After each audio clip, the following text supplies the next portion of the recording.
You're watching CineD, supported by B&H and CVP. Hi guys, I'm Johnny from CineD. Nino, how are you? I'm good. It's not a podcast. It's not a podcast, I know. It's also not a review. So what is it actually? Well, it's first thoughts video on the new Blackmagic camera. That's right. Blackmagic just announced the URSA Cine 12K, and this is a full-frame camera. It's amazing, actually. I mean, I'm excited, but let's see why. So Blackmagic, as we said, just announced a new camera. It's a full-frame 3x2 sensor camera made for the end users, and we will touch what does it mean for end users in a second. Do I have a reason to be excited, Nino? I don't know. We haven't touched it, but I think it comes in a similar package than the normal URSA Mini Pro, the 12K, but it has a full frame sensor now. It's not exactly the same. There's like a superficial resemblance, but in all honesty, the size is similar. Kind of similar, but this is a so much more advanced camera. Shall we dive into it and just give some things, and let's stop wherever it gets interesting just to share with our audience. Yeah. So actually, you learned more about it. You were in a press call with them, as I'm just going to pick your brain about the camera. Great. So 12K full frame. We had a 12K camera from them before, but it was only Super 35, and now it's a full frame camera. But when we look at the exterior, and unfortunately we can't really show you images in this video. Not yet. You will see them in the article. It has more monitors. I mean, that's the first thing I see. It has like a screen on both sides. That's right. So you have two monitors, and the monitor on the left-hand side actually has let's call it display from the outside, just for basic information. You can take it out, you can flip it, you can put it back, and then you have much more extensive information. Like it has the operator monitor. That's like an operator monitor, and it has the look and feel of what we know from Blackmagic in terms of menu, very easy to navigate. But then there's also a 5-inch touch screen LCD monitor on the right-hand side. And if you're a focus puller, you're going to love this monitor because you get so much data on this monitor, including, you can do some focus points and so on. Well, you see actually all the lens data we saw in the demonstration that they gave us, pulling the focus or aperture, and you will see this really live on the screen. I don't even know how the lens communication works, but maybe the Cook protocol. Exactly. So it depends on the lens and the lens protocol that can communicate with the camera. Because that was a PL lens in the demonstration. In the demonstration, it was a PL lens. That's right. That's the native lens mount of that camera. But we will touch this in a second about the mounts. So you can see everything, and you can also output through 12G connectors to external monitors. And then whoever is in the room can also see and share not only the images, but also the data. Nice. That's one thing. Yeah.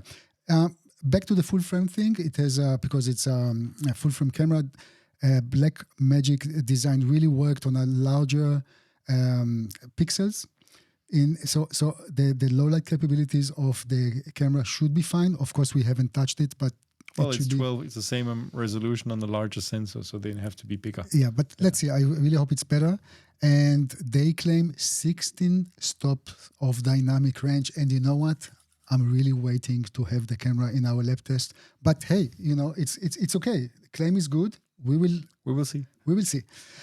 What else?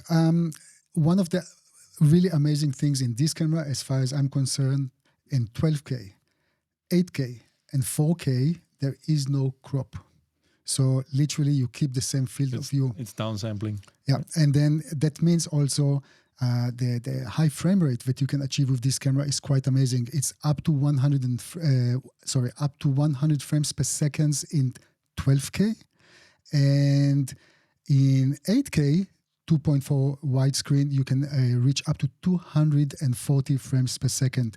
I hope that we can already share the full resolution and the frame rates, because it's quite a lot. There's a lot of different versions. Yeah, of course. I mean, because it basically also, I see it supports all it has open gate for. That's right, 3x2. Anamorphic 3x2, but basically all the D-squeeze options are built in. That's right. So in terms of open gate, you can find the open gate in all of those high resolutions. And you can also see the D-squeeze. That's So Blackmagic is giving us in the first version of their firmware for the new camera what we have been begging Sony for the last 7-8 years for most of their cameras. And, yeah, that's right. That's quite amazing. What else is here? There's also 9K settings there, and this resolution is actually cropped. That's the only cropped version. Pixel for pixel crop. That's right. And this is, if you would like to work in a more Super 35 version, that's probably the resolution for you. I know that many will ask about the ISO. The native ISO is 800, not a dual ISO. They made it in order to achieve the best possible dynamic range according to the company. But, you know, we know how it is. When you have a dual ISO, you go like, that's the best thing. And if you have a single ISO, I guess this is also the best Well, we can only speculate here also. I mean, we know that Blackmagic Design doesn't make their own sensors, so maybe there is not a... I don't know. Maybe. I don't know. Well, I don't want to touch things that I'm not certain of. What we know is that when it comes to rolling shutter, the rolling shutter performance in 12K will be the worst. But when you go down to 8K and 4K, the sensor readout is much faster. Okay. So that will be better. And again, in our lab test... To be expected. I mean, like we had in most of the other high-resolution cameras as well. So in our lab test, of course, we're going to check the performance of the rolling shutter. Tell me about the recording. Like, what does it record on? Because that's also kind of new. That's extremely new. So in order to utilize all those frame rates and really...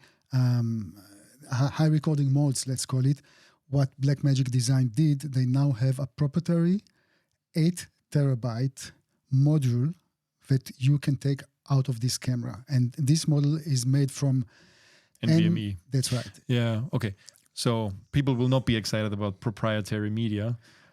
I think there is a reason to be excited in a way. Meaning, first of all, the camera will have 2 kits. And both kits, also the lower in price and the higher in price, both will have this 8 tera model included. That's one thing. The second thing is, if you, and by the way, this model will have a separate deck. And with this deck, that's kind of a reader. You will be able to connect it.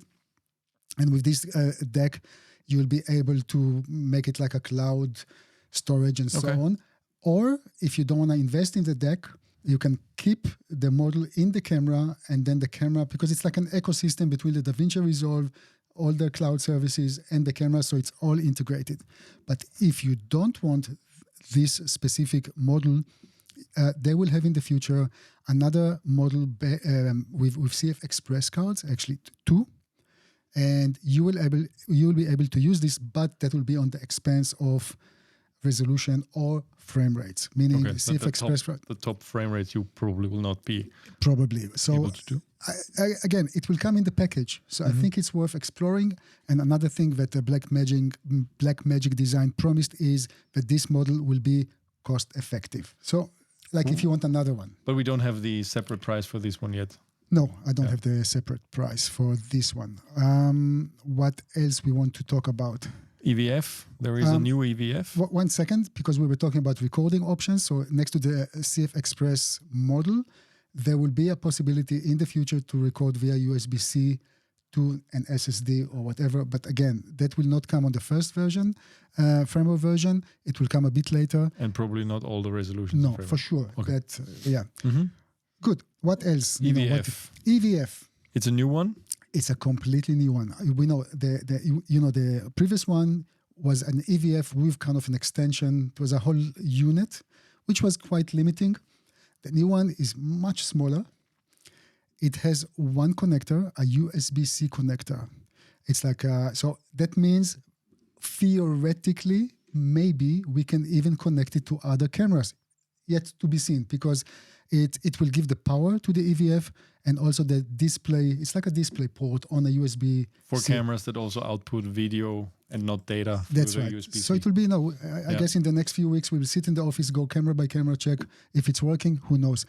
One thing about the camera and the EVF, both of them have kind of a soft touch buttons, because many users were complaining in the past about those buttons. Noise. Exactly. So now they kind of move to something a bit more or much more user friendly, and that's I think it's a welcome thing. One thing we didn't touch on yet are the mounts. So you said it comes pre-installed with PL, but EF is also part of the package. Yeah, exactly. So the PL mount is built in. It's a new mount, meaning it has only 4 screws, and it will be very easy to change it and shim it also at home. You don't have to send the camera for service. There will be also in both packages, the basic and the more advanced one, the active EF AF mount.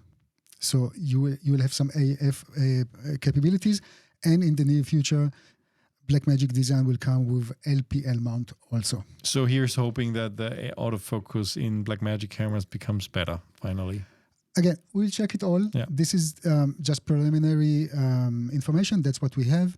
And when we are talking about 2 kits, what the main difference will be the EVF. One will be with EVF and the other one will be without EVF. Both kits will have a Pelican case and the 8 terabyte recording model that we talked about. It will have the 19mm base plate. There will be an optional 15mm. Interesting that it comes by default with a 19 and not the 15. Yeah. I mean, yeah. And it will have a Wi-Fi antennas because the camera is supplied, like it is like a Wi-Fi hub and a power supply.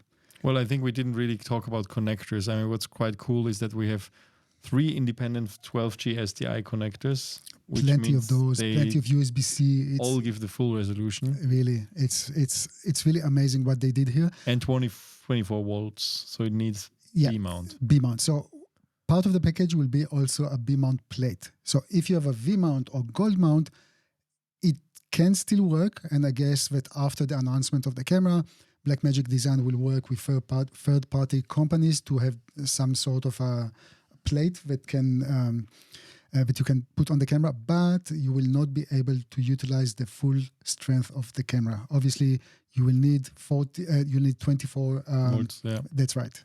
So B-mount. Same as we have with the Alexa 35 and actually more and more cameras in the market that have very, very high resolution, high frame rate. Yeah, that's the future of powering of cameras. We didn't touch on codecs. I guess that's the same, no? It's Blackmagic RAW, I assume? Yeah, I mean, I don't have any information about additional codecs, meaning what we know for now, up until now, that's probably will be the same. Yeah.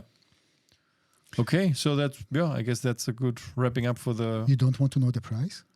I know the price, but you tell me again. Price. Guys, do you know the price? I just read it.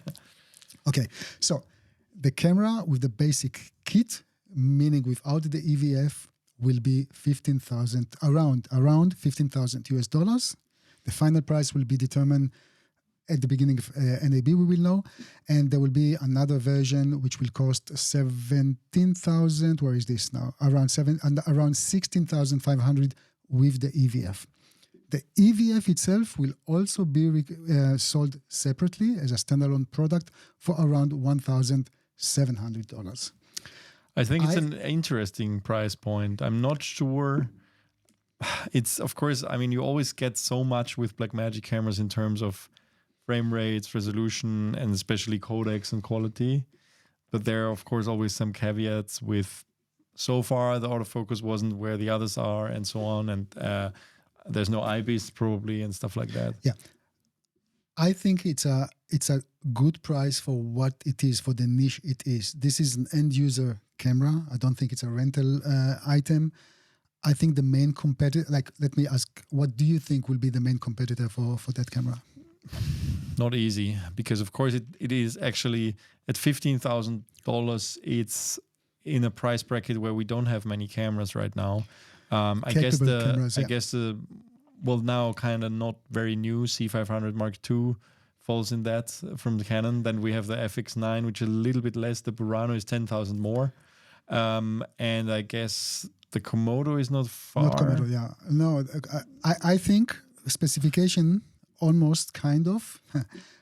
I think Blackmagic Design is after the Sony Burano and after Red Raptor from whatever version. This is my feeling. Now, of course, each of those cameras has something unique, let's say it. The main advantage for me is the Blackmagic look. There's something very magical for the aesthetic, for the picture aesthetic. Combine this with full frame, combine it with so many resolutions and frame rates. I think the open gate, and anamorphic, and yeah. it's still a kind of small camera. You will be able to put it on drones. You'll be able to put it on cranes. You'll be able to do a lot with that camera. I'm excited up to the point that we will test the camera, and then we'll see if I'm even more excited or less excited. But I think it's a fair price. I think it's a big jump forward for Blackmagic Design. I think it's a bold move. It's a bold move to go into this market, which is very competitive. And actually, only recently we saw quite a lot of additions, like the Burano. It's more expensive, and the V-Raptor and so on. But it's, we know that people are, like in general, cameras are shrinking. This is not a small camera. And I want to see it next to the Burano, for example. It looks bigger. And let's see. Sure. I mean, we're going to see it. This video will be published right after the announcement of the camera. And in a couple of days, one of our first interviews at NAB will be about the day the after. camera. It's going to be about the camera. We will see how big or small it is. I think it's with so much connectivity to it, with so much connectors. I think it's. I think in a studio workflow and like virtual production stuff, this might be perfect because they need high resolution, they need very high data rates, the big module. You don't need to invest in expensive additions to record externally like you do with ARRI, like when you have those codecs recorders and stuff like that. But we'll see. I mean, I'm very curious to see it in the flesh. Let's hope that we're going to be even more excited when we touch and see in the camera. Yeah. Guys, if you have any questions, I hope we can answer those. And well, put them in the comments because we are going to talk to them at NAB. If you have any specific questions, just let us know in the comments and either on CineD.com under this article or on YouTube, and we will monitor those and we will ask them to Blackmagic Design when we do the interview. One thing is for sure, we will be late with answering you guys because when you see this video, we're going to be mid-air. Hopefully. Yes, hopefully. Good, Nino. Right. Thank you. Thank you. Thank you, guys. And stay tuned for a lot of videos from NAB, a lot about new Blackmagic products and all the others as well. Thank you.